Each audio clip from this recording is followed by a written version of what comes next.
اسلامی پاکستان ہی خوشحال پاکستان ہے، اسلامی پاکستان ہی خوشحال پاکستان ہے، اسلامی پاکستان ہی اس دیس کی پہچان ہے، اسلامی پاکستان ہی خوشحال پاکستان ہے، اسلامی پاکستان ہی خوشحال پاکستان ہے، ظلم کے ایوا فصیل جبر کی توڑیں گے ہم۔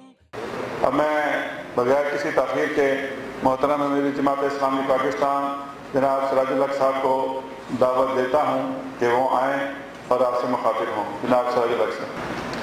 الحمدللہ رب العالمین والعاقبۃ للمتقین والصلاة والسلام علی رسولہ محمد وآلہ واصحابہ اجمعین،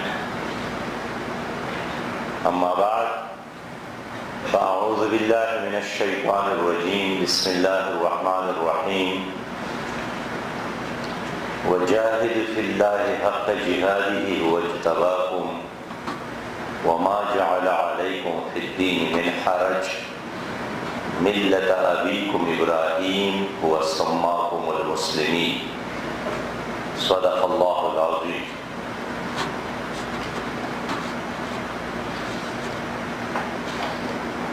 قائدین تحریک اسلامی اور میرے ہم سفر ہم قدم پرعزم پرجوش میرے بھائیوں، میرے دوستوں اور میرے ساتھیوں، السلام علیکم ورحمۃ اللہ وبرکاتہ۔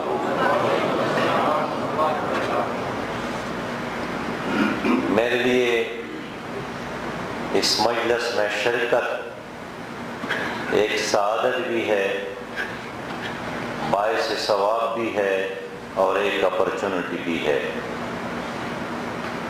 اور آپ لوگوں سے ملنا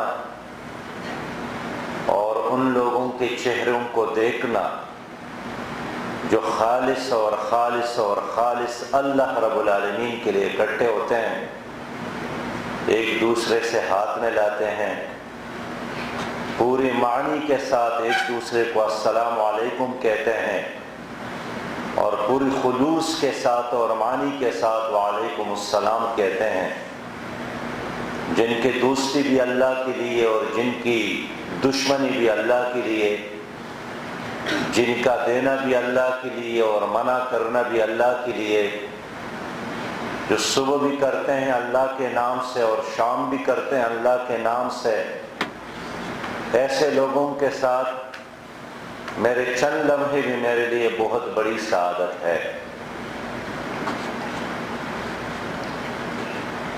ہم رابطہ عالمی اسلامی کے ایک پروگرام میں آئے تھے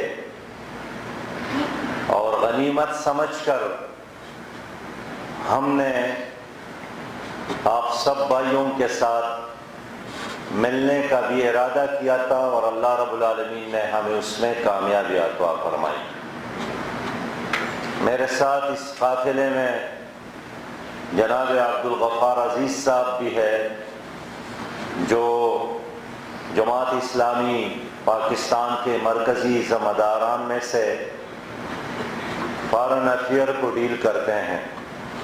جناب محمد اصغر صاحب بھی ہے، جو نائب قیم ہیں اور جماعت اسلامی پاکستان کے امیر کے معاونت بھی کرتے ہیں، اور کئی دن قبل جناب حافظ محمد ادریس صاحب تشریف لائے تھے، وہ مستقل منصورہ میں ہوتے ہیں، اور جب ہم ان کو کسی مسجد میں نہیں، نماز میں نہیں پاتے ہیں، میں ہمیشہ دورے پر رہتا ہوں، تو جب دورے سے واپس آتا ہوں اور حافظ صاحب منصورہ میں نہیں ہوتے ہیں تو سچی بات یہ ہے مجھے خالی خالی لگتا ہے منصورہ۔ تو آج میں نے جب ان کو بھی دیکھا تو بے انتہا خوشی ہوئی، جس طرح ایک کھوئی ہوئی چیز دوبارہ مل جائے، اس لیے کہ ہمارا خاندان یہی اسلامی تحریک ہے، اور ہمارے خاندان کے بزرگ بھی وہی ہے جو اسلامی تحریک کے بزرگ ہے، اور میرا ایمان اور یقین ہے کہ جب اللہ رب العالمین قیامت میں اعلان فرمائیں گے کہ اٹھو لوگ اٹھو، وہ لوگ جنہوں نے میرے لیے ایک دوسرے کے ساتھ محبت کی ہے تاکہ آج کے دن میں ان کو نوازوں، تو انشاءاللہ ہماری یہ محبت اس وقت ہمارے لیے اور بھی کام آئے گا۔ میرے دوستوں اور میرے بھائیوں، ہم کون ہیں؟ ہم اللہ کے بندے ہیں، ہم نبی مہربان صلی اللہ علیہ وسلم کی امتی ہے۔ اور بہت سارے لوگ تعارف کرتے ہیں کہ میں فلاں اور فلاں ہوں، لیکن سچی بات یہ ہے کہ ایک امیر اور وزیر اور ممبر کے حیثیت سے تعارف اتنا مزہ نہیں کرتا ہے جتنا انسان اعلان کرتا ہے کہ میں امتی ہوں۔ تو ہم کون ہیں؟ ہمارے لیے ساری دنیا ایک ہی دنیا ہے، اور ہمارا پہچان بس یہی ہے، ایک ہے کہ ہم امتی ہے۔ نبی مہربان صلی اللہ علیہ وسلم کے امتی ہونے کے ناطے ہم ایک خاندان اور ایک جماعت ہے، اور کوئی وزیر اور امیر بن کر جنت میں نہیں جائے گا، امتی بن کر ہم جنت میں جائیں گے۔ دشمن ہمیں تقسیم کرنا چاہتے ہیں، رنگ اور نسل کی بنیاد پر بھی، مسلکوں کی بنیاد پر بھی، لیکن سچی بات یہ ہے کہ ہمیں اپنی شناخت اور اپنا تعارف کرتے وقت اسی ایک چیز پر اکتفا کرنا چاہیے کہ ہم امتی ہے۔ اور امت ایک سمندر ہے، چاروں طرف موجود ہے، مشرق اور مغرب میں بھی، جنوب اور شمال میں بھی۔ اس کے علاوہ اور جتنی بھی تعارف ہو سکتے ہیں وہ کسی پہاڑی کے دامن میں اور کسی صحرا میں اور کسی ریگستان میں اور کسی شہر میں اور کسی دیہات میں اور کسی ملک میں ختم ہو جاتے ہیں، لیکن یہ امتی ہونا بہت بڑی سعادت ہے۔ اس لیے کہ آپ جہاں بھی جائیں گے، جو بھی آپ کو السلام علیکم ورحمۃ اللہ وبرکاتہ کے الفاظ سے مخاطب کرتے ہیں، آپ سمجھتے ہیں کہ بس یہ میری خاندان، یہ میرا قبیلہ، یہ میری قوم، یہ میری امت ہے، تو ہم امتی ہے، ہم امتی ہے۔ لوگ کبھی کہتے ہیں کہ ہم پنجابی ہے، ہم سندھی ہے، ہم بلوچی ہے، ہم پٹھان ہیں، ہم افغانی ہیں۔ ہم کچھ بھی نہیں ہے، ہم امتی ہے۔ ہم کون ہے؟ ہم کون ہے؟ ہم امتی ہے، ہم امتی ہے، ہم امتی ہے۔ اس امتی کے لفظ میں بہت محبت ہے، اور فوری انسان جڑ جاتا ہے نبی مہربان صلی اللہ علیہ وسلم کے ساتھ۔ اس میں نبی مہربان صلی اللہ علیہ وسلم کے ساتھ ایک تعلق اور ایک محبت ہے، اور ظاہر ہے نبی مہربان صلی اللہ علیہ وسلم کے ساتھ محبت کے بغیر تو ایمان کا کوئی تصور ہی نہیں ہے۔ اور ہم نے جو پڑھا ہے کہ اگر یہ عشرہ مبشرہ ہے تو ان کی کوالیفیکیشن کیا ہے؟ کوئی قومیت نہیں، کوئی دولت نہیں، کوئی حکومت نہیں، محبت ہی۔ جو جتنا محبت میں آگے تھا اس کو اتنا ہی بڑا مقام ملا۔ کوئی صدیق اکبر بنا تو اسی محبت کی وجہ سے، کوئی فاروق اعظم بنا تو اسی محبت کی وجہ سے، کوئی اسد اللہ بنا تو اسی محبت کی وجہ سے، کوئی سیف اللہ بنا تو اسی محبت کی وجہ سے۔ خواتین میں بھی جن کو بڑے بڑے رتبے ملے ہیں اس محبت کی وجہ سے۔ اور اس نے خود فرمایا ہے کہ لا یؤمن احدکم حتی اکون احب الیہ من ولدہ ووالدہ والناس اجمعین، تم میں سے کوئی مومن نہیں ہو سکتا ہے کہ ان کی محبت میرے ساتھ اپنے والدین اور بچوں اور ساری جہان سے زیادہ نہ ہو۔ حضرت عائشہ رضی اللہ تعالیٰ عنہا نے ایک بار نبی مہربان صلی اللہ علیہ وسلم سے پوچھا، شاید رات کا وقت تھا کہ آسمان پہ ستارے اور تارے چمک رہے تھے، کہ کیا تمہارا کوئی ایسا امتی ہے جس کے نیکے ان ستاروں سے زیادہ ہو؟ تو انہوں نے کہا کہ ہاں ایسا تو ہے ایک آدمی۔ تو انہوں نے کہا کہ کون ہے؟ انہوں نے جواب دیا کہ حضرت عمر ابن خطاب رضی اللہ تعالیٰ عنہ ہے، وہ فوری طور پر خاموش ہو گئی۔ ان کا یہ خیال تھا کہ میں پوچھوں گا اور وہ بتائیں گے کہ ہاں ایسا تو ایک آدمی ہے اور وہ حضرت ابو بکر ہے رضی اللہ تعالیٰ عنہ، لیکن جب اس کو اپنے والد کا نام نہیں ملا وہ خاموش ہو گئی۔ تو نبی مہربان صلی اللہ علیہ وسلم تو بھی محسن انسانیت تھے، اس نے فرمایا کہ حضرت عمر رضی اللہ تعالیٰ ہو کہ نیکیاں ان ستاروں سے تو زیادہ ہے، لیکن تمہارے والد نے اس غار میں جو چند لمحے میرے ساتھ گزارے تھے وہ لمحے ان کی نیکیوں کی بھی باری ہے۔ نبی مہربان صلی اللہ علیہ وسلم کی الفاظ سن کر وہ ضرور خوش ہوئی ہوگی، لیکن ان لمحے کیا تھے جن کے بارے میں خود حضرت عمر ابن خطاب رضی اللہ تعالیٰ عنہ فرماتے تھے کہ میری تمام نیکیاں اور ساری زندگی کی نیکیاں وہ حضرت ابو بکر رضی اللہ تعالیٰ عنہ کے نام اعمال میں لکھا جائے، لیکن اس نے نبی مہربان صلی اللہ علیہ وسلم کے ساتھ وہ جو غار میں چند لمحے گزارے تھے کاش وہ مجھے نصیب ہوتے، اس لیے کہ حضور سے پہلے وہ غار میں داخل ہو گئے اور ان نے اس غار کو صاف کیا اور اپنے کپڑے پاڑ کر سوراخوں کو بند کیا، اور جب اور کپڑا ختم ہوا اور پھر بھی ایک سوراخ وہاں رہ گیا تو رسول اللہ صلی اللہ علیہ وسلم کے اس دوست نے اپنا پاؤں وہاں پہ رکھا کہ کہیں کوئی سام کوئی بچھو وہاں سے نہ نکلے، اور پھر سارا انتظام کر کے جب حضور صلی اللہ علیہ وسلم کو اس نے بلایا اور فرمایا کہ آپ بہت تک گئے ہیں، اپنا سر مبارک میرے گود میں رکھے، اور جب وہ سر کو ان کے گود میں رکھتے ہیں نبی مہربان صلی اللہ علیہ وسلم ظاہر تھکاوٹ کی وجہ سے جب وہ نیند آ گئی ان کو اور اسی سوراخ سے کوئی بچھو یا کوئی سانپ نے اس کو ڈسا اور حضور صلی اللہ علیہ وسلم کے چہرے مبارک پر ان کے آنسو گر پڑے تو حضور صلی اللہ علیہ وسلم بیدار ہو گئے۔ تو ابو بکر رضی اللہ تعالیٰ عنہ نے فرمایا کہ شاید میرے آنسو نے آپ کی نیند کو خراب کیا اور آپ جاگ گئے، لیکن میری آنکھوں سے میری یہ آنسو میری اجازت کے بغیر ہی نکل پڑے ہیں درد کی وجہ سے۔ تو میں عرض کرنا چاہتا تھا کہ نبی مہربان صلی اللہ علیہ وسلم کے ساتھ جو محبت ہے یہ روایت نہیں ہے، یہ عشق اور محبت جس کے ساتھ جتنا زیادہ ہو اتنا ہی اللہ کے ہاں وہ محبوب ہے۔ مردوں نے بھی محبت کا اظہار کیا ہے، لیکن خواتین نے بھی اپنے اپنے انداز میں محبت کا ثبوت دیا ہے۔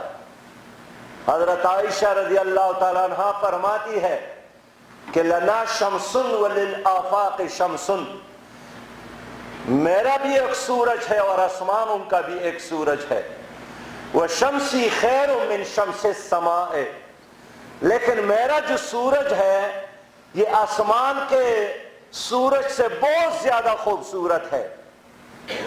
فإن الشمس تطلع بعد فجر، فإن الشمس بعد تطلع بعد فجر، یہ آسمانوں کا سورج ہے یہ فجر کے بعد طلوع ہوتا ہے۔ والشمس طالع بعد العشاء، لیکن میرا سورج دن کو بھی چمکتا ہے اور رات کو بھی چمکتا ہے، اور ان کا اشارہ نبی مہربان صلی اللہ علیہ وسلم کی طرف تھا۔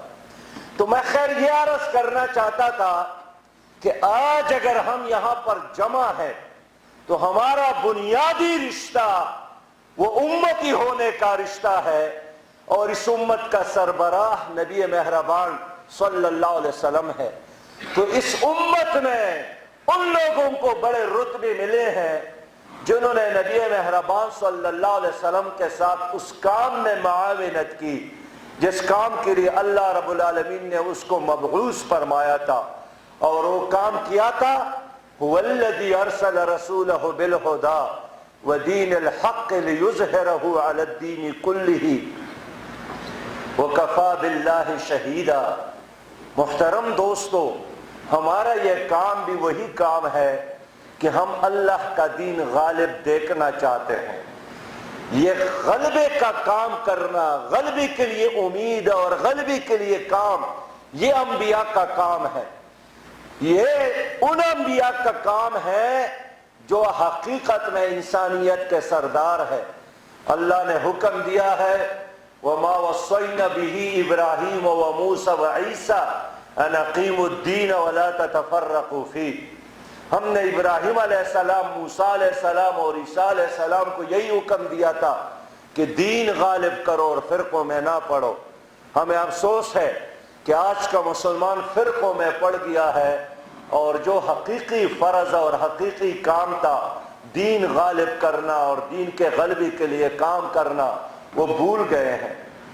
تو آج اگر ہم اس اجتماع میں شامل ہے تو ہمارا کوئی اور مقصد نہیں ہے، ہم اللہ کا دین دنیا میں غالب دیکھنا چاہتے ہیں، اور یہ ایک مقدس اور بابرکت کام ہے۔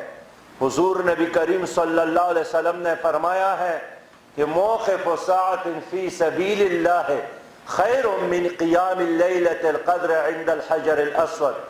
اللہ کے دین کے لیے اللہ کے راستے میں ایک ساعت کھڑا ہونا، یہ اس سے بہتر ہے کہ حجر اسود کے قریب اور حرم پاک میں انسان عبادت کرے، اور وہ بھی رات ہو لیلۃ القدر کا۔ لیلۃ القدر خیر من الف شہر، 1000 مہینوں سے بہترین رات ہے۔ لیکن 1000 مہینے تقریباً 83 سال اور 4 مہینے بنتے ہیں۔ اس عبادت سے بھی بڑا کام یہی ہے کہ انسان اللہ کی دین کے لیے جدوجہد کرے۔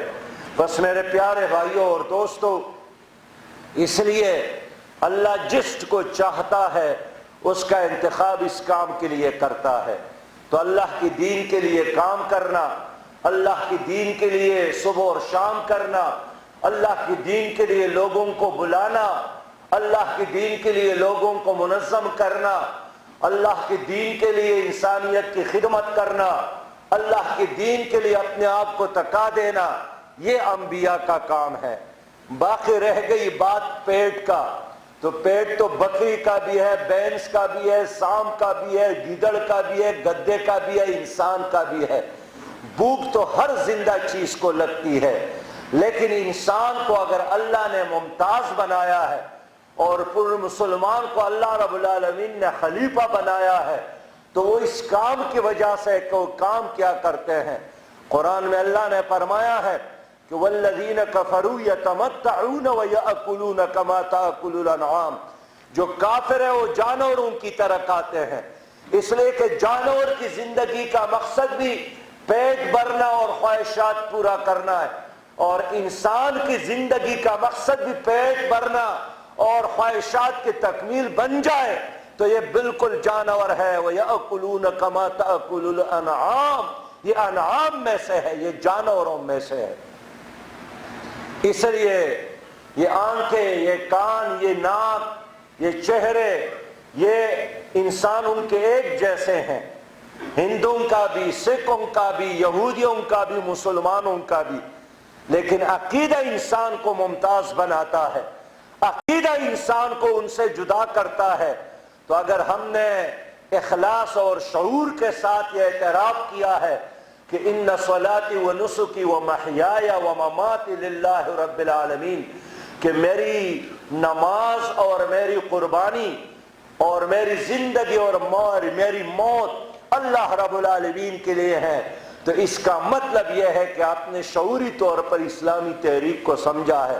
یہ اتنا بڑا چیلنج درپیش ہے آج دنیا میں، اسلام کو چیلنج درپیش ہے، ہماری امت کو چیلنج درپیش ہے۔ اس چیلنج کا مقابلہ کرنا ہے تو ایک ہی راستہ ہے، اور وہ یہ کہ ہم غلبہ اسلام کے لیے کام کریں۔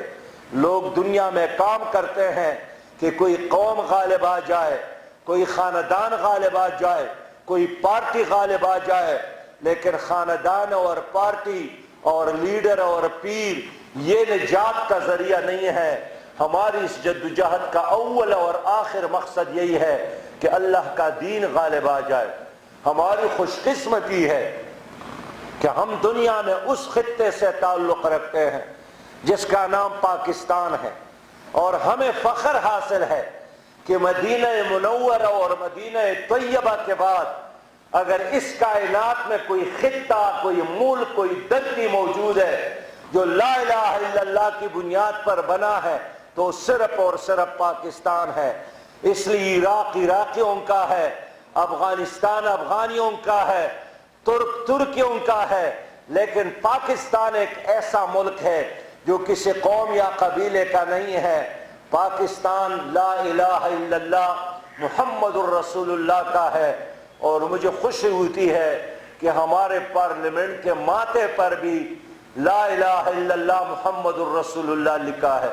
یہ اس بات کی علامت ہے کہ پاکستان کا منزل لا الہ الا اللہ ہے، پاکستان کی بنیاد لا الہ الا اللہ ہے، اور اسی کلمے کے بنیاد پر ہزاروں اور لاکھوں لوگوں نے ہجرت کی، اور کلمے کے خاطر لوگوں نے مشرق پنجاب سے اسلامی پنجاب اور دہلی اور لکھنؤ اور بمبئی کو چھوڑ کر پاکستان کی طرف ہجرت کی، کہ ان کے ساتھ وعدہ کیا گیا تھا کہ ہم ایک ایسا ملک آپ کو دیں گے جہاں پر اللہ کے علاوہ اور کسی کی حکمرانی نہیں ہوگی، اور جہاں مدینہ منورہ کی طرف ایک اسلامی ریاست ہوگی۔ قائد اعظم محمد علی جناح سے بار بار پوچھا گیا کہ آپ کا منشور کیا ہے، پروگرام کیا ہے؟ انہوں نے 114 بار مسلمانوں کے ساتھ یہی وعدہ کیا تھا کہ میرے ساتھ کوئی نیا منشور نہیں ہے، 1400 سال قبل قرآن نے جو منشور دیا ہے وہی میرا منشور ہے۔ اور قائد اعظم نے بارہا وعدہ کیا تھا کہ مدینہ کی اسلامی ریاست جس کے قیادت حضور صلی اللہ علیہ وسلم نے کی ہے وہی میرے لیے ایک ماڈل اور نمونہ ہے۔ بس ہم اس شہر کے باشندے ہیں، ہم اس بستی سے تعلق رکھتے ہیں۔ پاکستان کا مطلب بھی کوئی قومیت نہیں ہے، پاکستان کا مطلب ہے پاک وطن، پاک علاقہ۔ پاک وہی ہوتا ہے جو توحید سے منور ہوتا ہے، پاک وہی ہوتا ہے جو اللہ کے علاوہ اور کسی کی بندگی اختیار نہیں کرتا ہے۔ اس لیے میرے پیارے بھائیوں اور دوستوں، آپ جیسے بھی ہیں، جہاں بھی ہے، لیکن آپ ایک پاک ملک سے تعلق رکھتے ہیں۔ اس پاک ملک سے تعلق ہونے کے ناطے میرے اور آپ کے اوپر یہ فرض ہے کہ ہم پاکستان کو ایک اسلامی پاکستان بنا لیں، تاکہ ہمیں بتانا نہیں پڑنا پڑے بلکہ خود وہاں کی حالات یہ بتائیں کہ پاکستان ایک اسلامی ملک ہے۔ میرے پیارے بھائیوں، سچی بات یہ ہے کہ ہم اس لیے بھی خوش قسمت ہے کہ پاکستان کے آئین میں لکھا ہے کہ پاکستان میں حاکم حقیقی بادشاہ اللہ رب العالمین ہے۔ ہمارے آئین میں یہ بات لکھی ہے کہ پاکستان میں قرآن اور حدیث کے خلاف کوئی قانون نہیں بن سکتا ہے۔ ہمارے 62 کا 1956 کا آئین ہو یا 1962 کا آئین ہو یا 1973 کا آئین ہو، تین آئینوں میں یہ بات لکھی ہے کہ پاکستان چونکہ اسلامی ریاست ہے، یہاں پر سود اور سودی نظام نہیں ہوگی، یہاں سود پر پابندی ہوگی۔ لیکن المیہ یہی ہے کہ قرآن عظیم شان بھی موجود ہے، نبی مہربان صلی اللہ علیہ وسلم کے احادیث مبارکہ بھی موجود ہے، اور 73 کا آئین جو ایک اسلامی ڈھانچہ اور ایک ویلفیئر اسلامی ریاست کا پورا نقشہ پیش کرتا ہے، لیکن اس پر عمل نہیں ہو رہا ہے۔ اور یہی وجہ ہے کہ 73 سال گزرنے کے باوجود بھی میرے ملک میں ایک دن بھی ایسا نہیں آیا ہے جہاں اللہ رب العالمین کے احکامات نافذ ہوئے ہو۔ اور آج ہم اپنے ملک کو دیکھتے ہیں کہ جن مشکلات سے دوچار ہے، جن مشکلات میں گرا ہوا ہے، اس کی وجہ یہ نہیں ہے کہ وہاں کے لوگوں میں صلاحیت نہیں ہے۔ یہ ٹھیک ہے، کسی ملک کو اللہ تعالیٰ نے پیٹرول دی ہے، کسی ملک کو اللہ تعالیٰ نے اور ذخائر دی ہے، لیکن پاکستان کے لوگوں کو اللہ تعالیٰ نے بہترین عقل اور بہترین صلاحیت سے نوازا ہے۔ اور یہی وجہ ہے کہ اللہ رب العالمین نے ہمیں 60 سالوں میں ایٹمی پاور بنایا ہے، اور آج دنیا کے بڑے ایٹمی پاور میں اگر کوئی شمار ہوتا ہے تو پوری اسلامی دنیا میں پاکستان اس میں شامل ہے۔ یہ اللہ رب العالمین کی طرف سے ایک انعام ہے۔ آزادی بھی اس نے دی، دریاؤں سے نوازا، 4 موسموں سے نوازا، معدنیات سے نوازا، 60 سالوں میں اللہ رب العالمین نے ایٹمی پاور بھی بنایا، ہر چیز اللہ رب العالمین نے ہمیں دی ہے، بس ایک نعمت کی کمی ہے، اور وہ نعمت ہے اسلامی حکومت کی کمی، ایک ایسی قیادت کی کمی ہے جو پاکستان کو اسلام کی طرف لیڈ کر سکے، جو مکہ مکرمہ کی طرف دیکھے اور امریکہ کے غلامی چھوڑے، جو نبی مہربان صلی اللہ علیہ وسلم کی قیادت میں چلے اور اوباما اور ٹرمپ سے نہ ڈرے، اللہ رب العالمین سے ڈرے۔ ایک ایسی قیادت کی ضرورت ہے پاکستان کو۔ میرے پیارے بھائیوں اور دوستوں، یہ اسلامی تحریک اسی کے لیے کام کر رہی ہے۔ بین الاقوامی سطح پر بھی الحمدللہ جماعت اسلامی پاکستان کے لٹریچر نے لائبریریوں میں، لیبارٹریوں میں اذہان کو فتح کیا۔ سید ابوالعلا مودودی رحمت اللہ علیہ نے، اس کے قلم نے، اس کے ویژن نے ساری دنیا کو متاثر کیا۔ ہمیں اعزاز حاصل ہے، کل ہم رابطہ عالم اسلامی کے پروگرام میں شامل تھے، تو اس میں جو ڈاکومنٹس تقسیم کیے گئے تھے، جو کتابچے تقسیم کیے گئے تھے، تو رابطہ عالم اسلامی کے بنیادی جو بنیاد رکھنے والے تھے، پتھر رکھنے والے تھے بنیادی، اس میں سر فہرست جس کا نام تھا وہ سید ابوالعلا مودودی رحمت اللہ علیہ کا نام تھا۔ ہمارے لیے اعزاز ہے کہ اس میں جو دینی مسائل اور فقہی مسائل کے لیے کمیٹیاں بنائی گئی تھی، اس میں سر فہرست جس کا نام ہے 10 آدمیوں میں، اس میں سید ابوالعلا مودودی رحمت اللہ علیہ کا نام ہے۔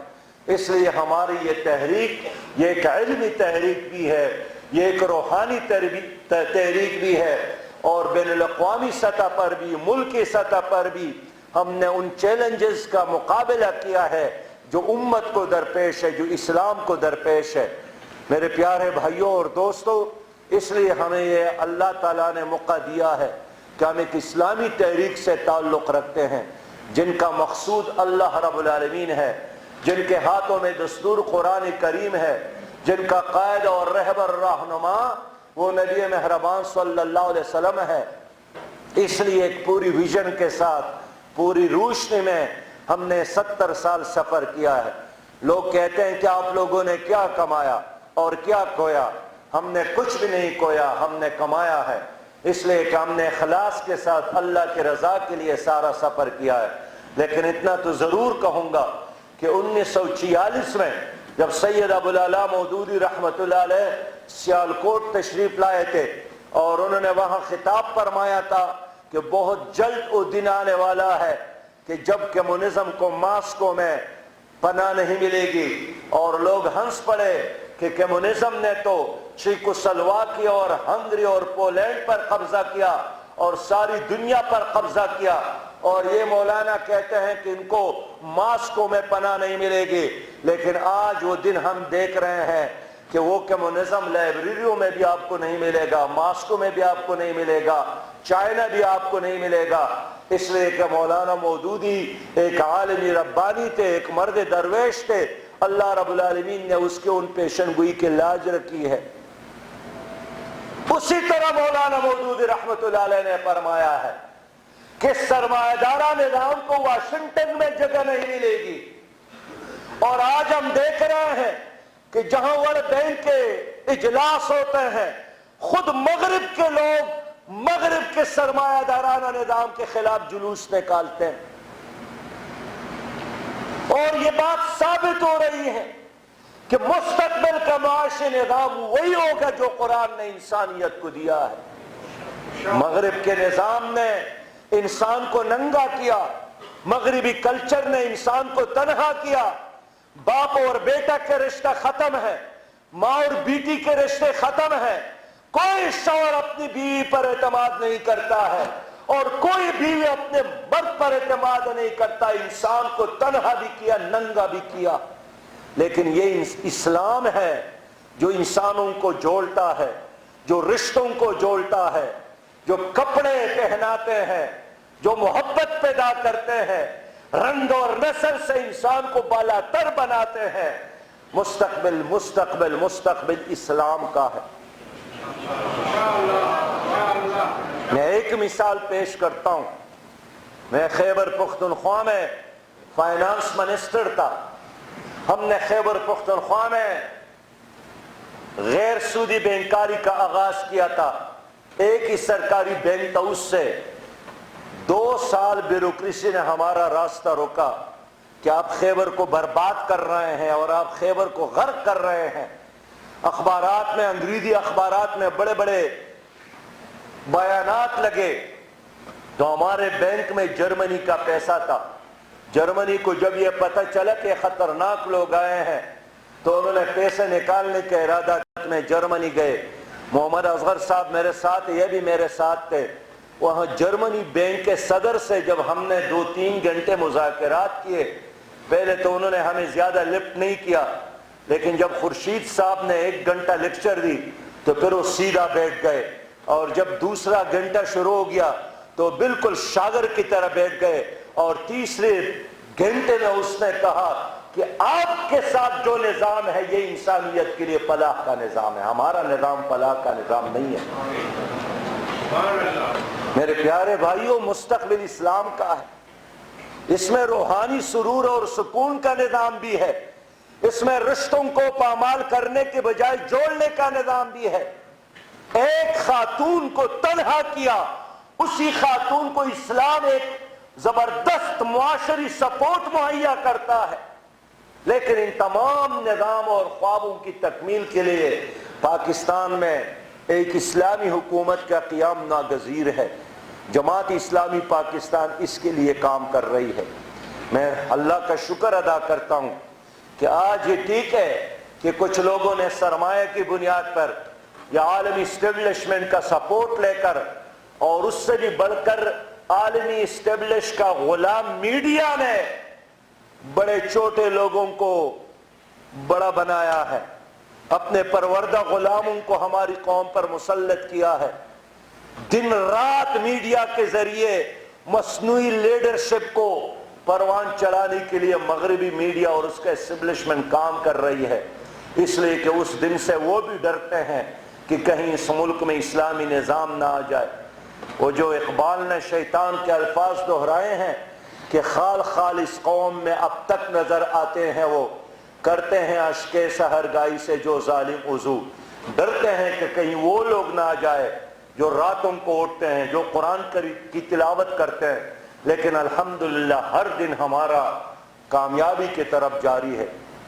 آپ چونکہ ہمارے انتہائی وہ لوگ ہیں جو اپنے ملک کے بارے میں فکر مند ہیں، میں آپ لوگوں کو یقین دلاتا ہوں کہ میڈیا نے بہت سارے نقصانات بھی پہنچائے ہیں، لیکن ایک فائدہ یہ بھی پہنچایا ہے کہ پاکستان کی ان بونے قیادت کے چہروں سے میڈیا نے پردے ہٹائے ہیں. ان کی کرپشن کے حوالے سے، ان کے بدعمالیوں کے حوالے سے، ان کی بدکرداری کے حوالے سے، ان کے سیاہ کارناموں کے حوالے سے، اور آج سب بالکل عریاں ہو گئے ہیں لوگوں کے سامنے کہ ان کی دولت بھی حرام کی دولت ہے، ان کے بنگلے بھی حرام کے مال سے بنے ہوئے ہیں، ان کا اسٹیٹس بھی جعلی ہے، اور یہ صرف اور صرف پیسے کی بنیاد پر ہماری قوم پر مسلط ہے. میرے پیارے بھائیوں، میں یقین دلاتا ہوں آپ لوگوں کو کہ میں نے 2 بار ایک فائنانس منسٹر کی حیثیت سے کام کیا ہے، اور ہم پوری یقین کے ساتھ کہہ سکتے ہیں کہ اللہ رب العالمین نے ہمیں اتنے وسائل دیے ہیں اپنے ملک میں کہ اگر اس کو انصاف کے ساتھ استعمال کیا جائے تو شاید میری کسی پاکستانی کو ملک سے باہر جانے کی ضرورت ہی نہیں پڑے گی. اور میں یقین دلاتا ہوں کہ پاکستان کے اندر اتنا پوٹینشل موجود ہے کہ باہر کی دنیا وہاں کمانے کے لیے آئے گے، دنیا کے لوگ آئیں گے، لیکن اس کے لیے انصاف کا نظام ضروری ہے. اس کائنات کے مالک نے میرے ساتھ اور آپ کے ساتھ وعدہ کیا ہے کہ وَلَوْ أَنَّ أَهْلَ الْقُرَىٰ آمَنُوا وَاتَّقَوْا لَفَتَحْنَا عَلَيْهِمْ بَرَكَاتٍ مِّنَ السَّمَاءِ وَالْأَرْضِ، کہ اگر بستیوں کے لوگ ایمان لے آتے اور تقوی کا روش اختیار کرتے تو آسمان کے رحمت اور زمین کے نعمتوں کے دروازے کھلتے. تو اس رب ذوالجلال پر میرا ایمان ہے انشاءاللہ تعالی کہ رحمت کے دروازے کھلیں گے، ہم کسی کے غلام اور تابعدار اور محتاج نہیں رہیں گے.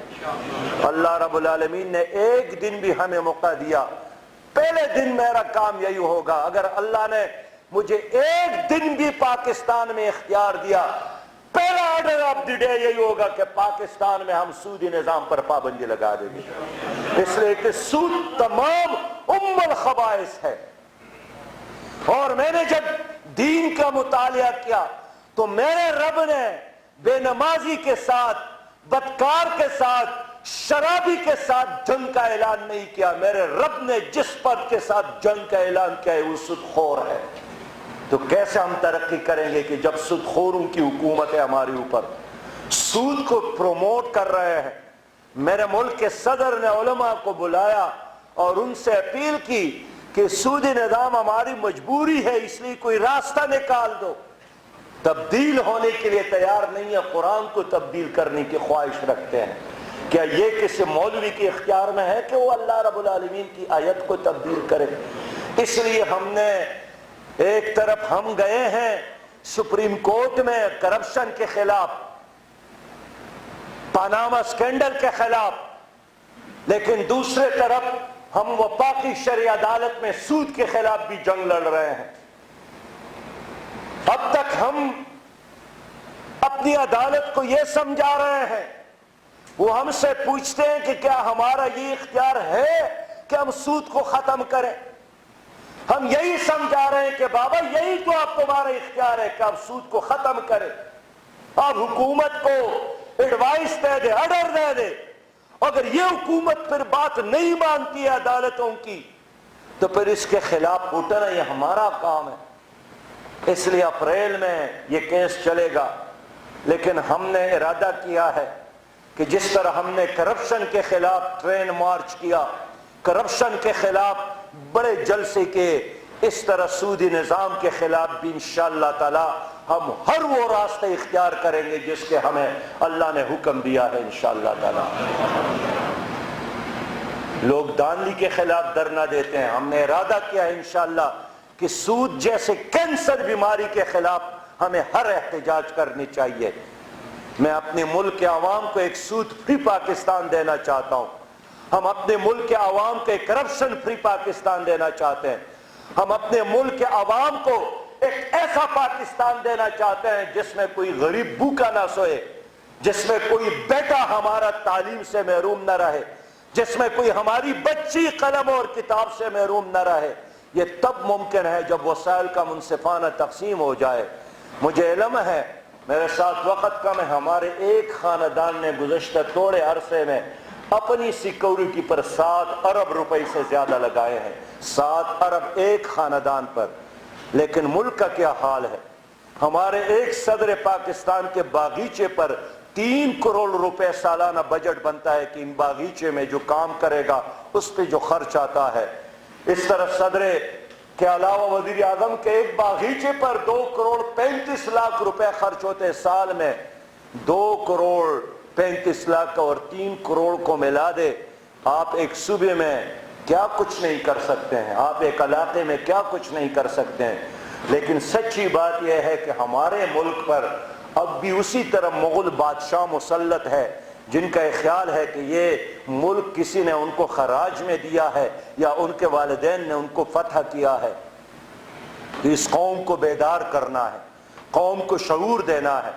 ہم نے اس لیے فیصلہ کیا ہے کہ ہم آئندہ الیکشن میں بھی بہت جوش اور جذبہ جہاد کے ساتھ حصہ لیں گے، اس لیے کہ جب تک ہم ایوانوں میں نہ پہنچے پھر ہماری بات بنتی نہیں ہے۔ میں ویسے مثال دینا چاہوں گا کہ خیبر پختونخوا میں ہمارے 7 ممبران ہیں، 7 ممبران نے مل کر ایک بل پیش کیا اور اس کے لیے لابنگ کی کوشش کی، اور اس کے نتیجے میں، اس قانون کے نتیجے میں اب خیبر پختونخوا میں پرائیویٹ سود پر مکمل پابندی لگی، اور جو ملوث پایا جاتا ہے اس کو 10 لاکھ روپے جرمانہ اور 3 سال جیل جانا پڑتا ہے۔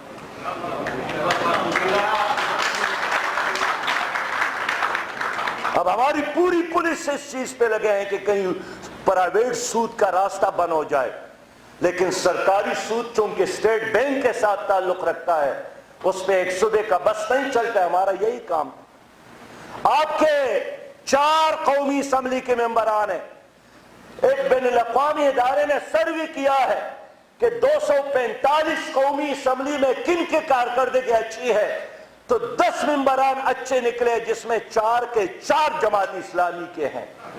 ہم اللہ کا شکر ادا کرتے ہیں. اور ہمیں کیا چاہیے؟ میرے ملک کے عوام رو رہے ہیں کرپشن کی وجہ سے، لیکن پاکستان کے 70 سالہ تاریخ میں ہماری سپریم کورٹ میں لوگ گئے ہیں. میں اس دن موجود تھا. سپریم کورٹ میں لوگ تقریر کر رہے تھے، آگے آگے بڑھ رہے تھے کہ سپریم کورٹ کے بینچ کے سربراہ نے کہا کہ اگر ہم نے حقیقی احتساب کیا تو صرف ایک جماعت اسلامی کا یہ کارکن بچ جائے گا، باقی سارے لوگ پھنس جائیں گے. ہم اللہ کا شکر ادا کرتے ہیں، اللہ کا احسان ہے ہمارے اوپر.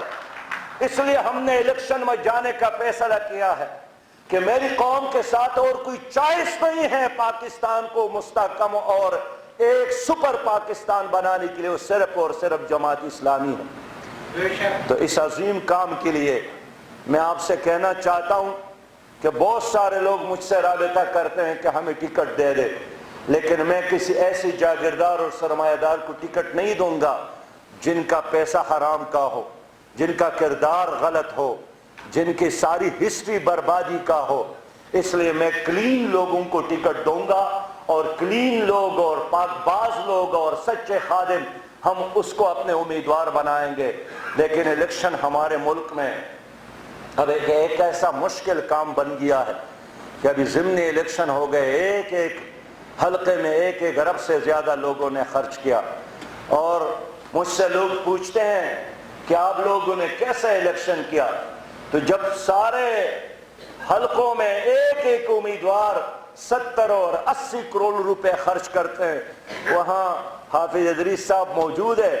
ہمارے الیکشن پر کل گزشتہ الیکشن میں کوئی 7 کروڑ روپے خرچ ہو گئے تھے، جو وہاں کے لوگ عام حالات میں ایک یونین کونسل میں خرچ کرتے ہیں.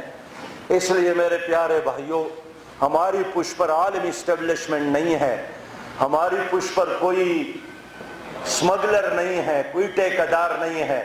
ہمارا اصل سرمایہ وہ ہمارا کارکن ہے اور مخلص پاکستانی ہے. اس لیے میں چاہتا ہوں کہ آپ بھی اس مقدس اور پاک اور عظیم جہاد میں حصہ لے لیں. یہ مالی جہاد ہے، یہ مالی جہاد ہے، اور کبھی ایک قطرہ دیں گے تو پھر خون دینا نہیں پڑے گا. اور آج اگر آپ نے پسینہ نہیں دیا، کل آپ بڑی قربانی دیں گے لیکن وہ جگہ نہیں پکڑے گی. اس لیے آج کا دن بہت ہی اہم ہے. مجھے خوشی ہے کہ میں نے پاکستان میں ہم نے خوشحال پاکستان فنڈ مہم شروع کی ہے. میں عمومی طور پر رات کو فون کرتا ہوں، لوگوں سے رپورٹ لیتا ہوں. لوگ کہتے ہیں کہ اب تو کوئی اور چوائس نہیں ہے جماعت اسلامی کے ساتھ. لیکن آپ لوگوں سے بھی عرض کرنا چاہتا ہوں کہ آپ لوگ 20 سال گزارے، 10 سال گزارے، 5 سال گزارے، بالآخر آپ نے پاکستان آنا ہے. تو میں چاہتا ہوں کہ آپ کراچی ایئرپورٹ پہ اترے، اور آپ پشاور ایئرپورٹ پہ اور لاہور ایئرپورٹ اور اسلام آباد ایئرپورٹ اور کوئٹہ ایئرپورٹ پہ اترے، اور آپ کو ایک کلین پاکستان اور ایک گرین پاکستان نظر آئے. عقیدے کے لحاظ سے بھی کلین پاکستان، کرپشن سے بھی پاک پاکستان، اور خوبصورتی کے لحاظ سے بھی کلین پاکستان، تعلیم کے زیور سے آراستہ اور پیراستہ ایک خوبصورت پاکستان اور گرین پاکستان. ہمارے یہی خواب ہے جس کو ہم نے نام دیا ہے کہ ہمارا مطالبہ اور ہماری جدوجہد اسلامی پاکستان، خوشحال پاکستان. یہ ایک خاکہ ہے، اس میں آپ لوگوں نے ہمارے ساتھ مل کر رنگ بھرنا ہے، محنت کرنی ہے، جدوجہد کرنی ہے، اپنے اپنے علاقوں میں اپنے لوگوں سے رابطہ بھی کرنا ہے. اور آپ کے جو چھٹیاں ہیں، میں کہوں گا کہ 2017 میں اپنی چھٹیاں اپنے ساتھ محفوظ رکھے کہ جیسے ہی اعلان ہو جائے تو اپنے وہ ایک دن کی چھٹی، ایک دن کی چھٹی بچا کر آپ نے ہمارے ساتھ اس کمپین میں بھی حصہ لینا ہے. ویسے بھی سال میں آپ اکثر لوگ آتے رہتے ہیں، تو ہم چاہیں گے کہ آپ آئندہ چھٹی ہماری مرضی کے ساتھ ہمارے ساتھ گزارے، تاکہ ادھر ہم کمپین میں بھی حصہ لیں اور مالی جہاد میں بھی حصہ لیں. وآخر دعوانا ان الحمدللہ رب العالمین.